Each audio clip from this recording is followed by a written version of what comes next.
رمضان کا جب بھی ذکر آتا ہے تو ذہن میں فوراً روزہ، افطاری یہ سب چیزیں آتی ہیں۔ لیکن آج ہمارے سامنے جو دستاویز ہے رمضان کورس، یہ اس مہینے کو ایک بالکل الگ ہی زاویے سے دکھاتی ہے۔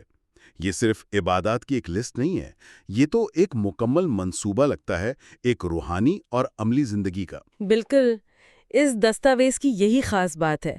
یہ رمضان کو صرف چند رسومات تک نہیں رکھتی، بلکہ اسے ایک آپ کہہ لیں کہ ایک تربیتی پروگرام کے طور پر پیش کرتی ہے۔ اس میں ذاتی نظم و ضبط بھی ہے، سماجی ذمہ داریاں بھی، مالی معاملات بھی، سب کچھ جڑا ہوا ہے۔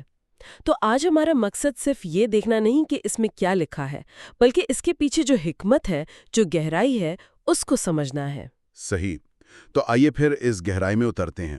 سب سے پہلی اور دلچسپ چیز جو مجھے لگی وہ ہے مہینے کی تقسیم 3 حصوں میں، جنہیں عشرے کہا جاتا ہے۔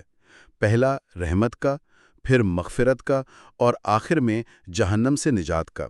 یہ صرف تاریخوں کی تقسیم تو نہیں لگتی؟ اس ترتیب میں کوئی خاص بات ہے؟ رحمت سے ہی شروعات کیوں؟ بہت اچھا سوال ہے۔ دیکھیں، یہ ترتیب اصل میں انسانی نفسیات کے بہت قریب ہے۔ یہ روحانی سفر کا ایک نقشہ ہے۔ جب کوئی بھی انسان ایک نئے روحانی عمل کا آغاز کرتا ہے تو اسے سب سے پہلے امید چاہیے، حوصلہ چاہیے۔ تو رحمت سے آغاز ایک بہت نرم، ایک بہت ہی امید بھرا آغاز ہے۔ یہ احساس کہ خدا کی رحمت آپ کا استقبال کر رہی ہے، یہ آپ کو آگے بڑھنے کی ہمت دیتا ہے۔ اچھا، یعنی پہلے آپ کو سسٹم میں واپس لایا جاتا ہے، ایک طرح سے آپ کو کمفرٹیبل کیا جاتا ہے، اور پھر اگلے مرحلے کی تیاری ہوتی ہے۔ بالکل۔ رحمت کے بعد پھر آتا ہے مغفرت کا عشرہ۔ یہ خود احتسابی کا مرحلہ ہے۔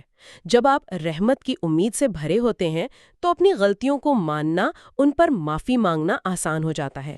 اور پھر آخر میں نجات، جو اس پورے سفر کا ایک منطقی نتیجہ ہے۔ تو یہ ایک تدریجی عمل ہے، قدم بقدم۔ اور اس سفر میں دن کا آغاز اور اختتام بھی بہت علامتی ہیں، سحری اور افطاری۔ دستاویز میں سحری پر ایک حدیث کا بھی حوالہ ہے کہ سحری کھاؤ کیونکہ سحری کھانے میں برکت ہے۔ بالکل، یہ صرف بھوکا رہنے کی تیاری سے تو بہت زیادہ ہے۔ جی ہاں، اور یہی خوبصورتی ہے۔ یہ روزمرہ کے کاموں کو عبادت میں بدل دیتا ہے۔ سحری صرف کھانا نہیں ہے، یہ اس نیت کا اظہار ہے کہ آپ آنے والا دن اللہ کے حکم کے مطابق گزاریں گے۔ اور اسی طرح افطاری، وہ صرف روزہ کھولنے کا عمل نہیں، وہ شکر گزاری کا ایک لمحہ ہے۔ اس وقت کی دعا، اے اللہ، میں نے تیرے لیے روزہ رکھا اور تیرے ہی رزق سے افطار کیا، یہ پورے دن کی مشقت کو ایک روحانی انجام دیتی ہے۔ تو یہ ایک مکمل فریم ورک بن جاتا ہے، اور اس کی بنیاد ہے نیت۔ دستاویز میں لکھا ہے کہ زبان سے الفاظ کہنا ضروری نہیں، دل کا ارادہ ہی کافی ہے۔ یہی نیت ہے جو بھوکا رہنے کو عبادت یعنی روزے میں بدل دیتی ہے۔ اور یہی نیت ہے جو آگے کے معاملات طے کرتی ہے، خاص طور پر جب روزہ ٹوٹنے کی بات آتی ہے۔ یہاں قضا اور کفارہ کا فرق بہت اہم ہے، جسے دستاویز میں واضح کیا گیا ہے۔ قضا کو آپ کہہ لیں کہ ایک طرح سے ری اسکیجول کرنا ہے۔ اگر کسی عذر کی وجہ سے بیماری ہو گئی یا آپ بھول گئے اور روزہ ٹوٹ گیا تو آپ کو بعد میں صرف ایک روزہ رکھنا ہے، یہ ایک رعایت ہے۔ لیکن کفارہ وہ بالکل مختلف چیز ہے، وہ رعایت نہیں لگتی۔ جی، کفارہ ایک بہت سنجیدہ روحانی ریسیٹ ہے۔ دستاویز کے مطابق اگر کوئی جان بوجھ کر بغیر کسی وجہ سے روزہ توڑ دے تو اس پر کفارہ ہے، اور وہ ہے لگاتار 60 روزے رکھنا۔ 60 روزے؟ جی، اس کا مقصد سزا نہیں بلکہ اس نظم و ضبط کو دوبارہ پیدا کرنا ہے جو جان بوجھ کر توڑا گیا تھا۔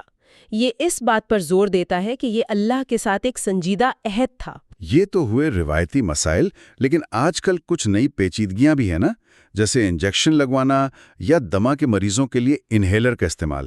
ان جدید طبی ضروریات پر بھی یہ دستاویز بات کرتی ہے؟ ہاں، اور یہ اس کی عملی اہمیت کو ظاہر کرتا ہے۔ دیکھیں، اصول یہ ہے کہ کوئی ایسی چیز جسم میں داخل نہ ہو جو غذائیت یا طاقت دے۔ تو اس اصول کے مطابق وہ انجیکشن جو صرف دوا کے ہیں، طاقت کے نہیں، ان سے روزہ نہیں ٹوٹتا۔ لیکن گلوکوز کی ڈرپ جو سیدھی توانائی دیتی ہے، بالکل، اس سے روزہ ٹوٹ جائے گا۔ اور انہیلر کا کیا؟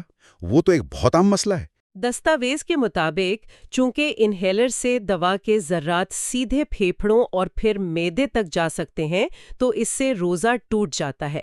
یہ مسائل دکھاتے ہیں کہ یہ اصول جامد نہیں ہے بلکہ جدید زندگی کے چیلنجز پر بھی لاگو ہوتے ہیں۔ اچھا، روزے سے چھوٹ کا بھی ذکر ہے، جیسے بیمار، مسافر یا حاملہ خواتین۔ لیکن ایک سوال ذہن میں آتا ہے، آج کے دور میں سفر یا بیماری کی تعریف کیا ہے؟ مطلب کیا 1 گھنٹے کی آرام دہ فلائٹ بھی سفر شمار ہوگی یا ہلکا سردرد بیماری ہے؟ یہ وہ سوال ہیں جن کا سامنا لوگوں کو روز ہوتا ہے۔ یہ بہت اہم نکتہ ہے۔ دیکھیں، دستاویز بنیادی اصول بتاتی ہے لیکن تشریح میں فرد کی اپنی نیت اور حالت اہم ہے۔ شریعت کا مقصد مشقت میں ڈالنا نہیں ہے۔ اگر سفر واقعی تھکا دینے والا ہے تو رعایت ہے۔ اسی طرح اگر بیماری ایسی ہے کہ روزہ رکھنے سے وہ بڑھ سکتی ہے تو اجازت ہے، لیکن آخری فیصلہ فرد کو اپنی دیانتداری اور ڈاکٹر کے مشورے سے کرنا ہوتا ہے۔ اور وہ لوگ جو دائمی بیمار ہیں اور کبھی روزہ رکھ ہی نہیں سکتے؟ ان کے لیے فدیہ کا تصور ہے، یعنی ہر روزے کے بدلے میں ایک مسکین کو 2 وقت کا کھانا کھلانا یا اس کے برابر رقم دے دینا۔ تو اس طرح کوئی بھی شخص اس مہینے کی برکتوں سے محروم نہیں رہتا، چاہے وہ جسمانی طور پر روزہ نہ بھی رکھ سکے۔ تو یہ تو ہوئی ذاتی اور روحانی نظم و ضبط کی بات، لیکن یہ دستاویز فوراً اس اندرونی کیفیت کو ایک بیرونی ذمہ داری سے جوڑتی ہے، اور وہ ہے زکوٰۃ، جو صرف خیرات نہیں ہے نا؟ بالکل نہیں۔ روزہ اور زکوٰۃ کا بہت گہرا تعلق ہے۔ روزہ ہمیں بھوک کا احساس دلاتا ہے، دوسروں کی ضرورت کی طرف توجہ دلاتا ہے، اور زکوٰۃ اس احساس کو عملی شکل دینے کا ذریعہ ہے۔ دستاویز میں زکوٰۃ نہ دینے پر سخت وعیدیں ہیں جو بتاتی ہیں کہ یہ کوئی اختیاری صدقہ نہیں ہے، یہ مال میں غریبوں کا ایک حق ہے۔ اور اس کے لیے ایک معیار ہے، نصاب، 52.5 تولہ چاندی یا 7.5 تولہ سونا۔ آج کے دور میں اس کا حساب کیسے لگایا جائے؟ ہے تمام اثاثے ذمہ داریاں کا 2.5%۔ یہ فارمولا تو سادہ لگتا ہے، لیکن آج کل کے مالی معاملات وہ کافی پیچیدہ ہیں۔ مثلا ذمہ داریاں یا لائبلٹیز میں کیا آئے گا؟ کیا گھر کی لمبی مدت کی مارگیج بھی اس پہ شامل ہے؟ یہ وہ سوال ہے جہاں گہرائی میں جانے کی ضرورت ہے۔ دیکھیں، ذمہ داریوں سے مراد وہ قرض ہیں جو فوری طور پر یا 1 سال کے اندر ادا کرنے ہیں۔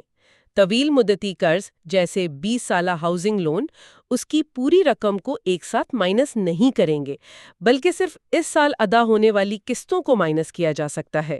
منطق یہ ہے کہ زکوٰۃ سالانہ بنیاد پر ہے۔ اور نئے زمانے کے اثاثوں کا کیا، جیسے سٹاکس یا کرپٹو کرنسی؟ دستاویز بنیادی اصول دیتی ہے جسے ان پر لاگو کیا جا سکتا ہے۔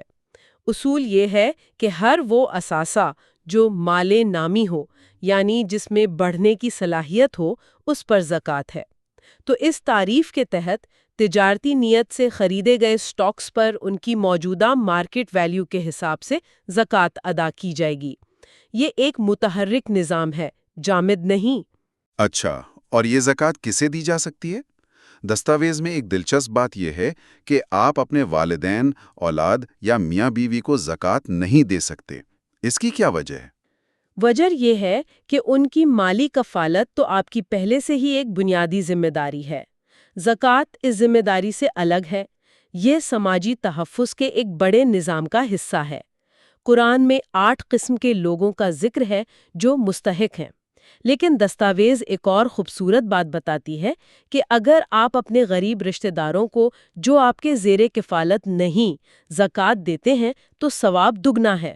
ایک زکوٰۃ کی ادائیگی کا اور دوسرا صلہ رحمی یعنی رشتہ نبھانے کا۔ یہ تو ہوئے دن کے معاملات۔ رمضان کی راتیں بھی تو خاص ہے نا؟ اور یہاں تراویح کا ذکر آتا ہے۔ جی، تراویح رمضان کی راتوں کو زندہ کرنے کا ایک اجتماعی ذریعہ ہے۔ یہ ایک اضافی نماز ہے جو پورے مہینے عشاء کے بعد پڑھی جاتی ہے۔ دستاویز میں احادیث کے حوالوں سے بتایا گیا ہے کہ اس کی 20 رکعتیں ہیں، اور اس کا مقصد صرف نماز پڑھنا نہیں بلکہ قرآن کو سننا اور اس پر غور و فکر کرنا بھی ہے۔ اور پھر آتا ہے مہینے کا اختتام، خاص طور پر آخری 10 دن، جنہیں روحانی سپرنٹ کہا جاتا ہے۔ اس میں اعتکاف اور لیلۃ القدر کی تلاش سب سے اہم ہے۔ بالکل، اعتکاف ایک بہت گہری روحانی مشق ہے۔ مطلب دنیاوی معاملات سے کٹ کر کچھ دن مسجد میں صرف اللہ کی عبادت کے لیے ٹھہر جانا۔ آج کی جو تیز رفتار دنیا ہے، ہر وقت کنیکٹڈ رہنے والی، اس میں یہ ایک طرح کا روحانی ڈیٹاکس ہے۔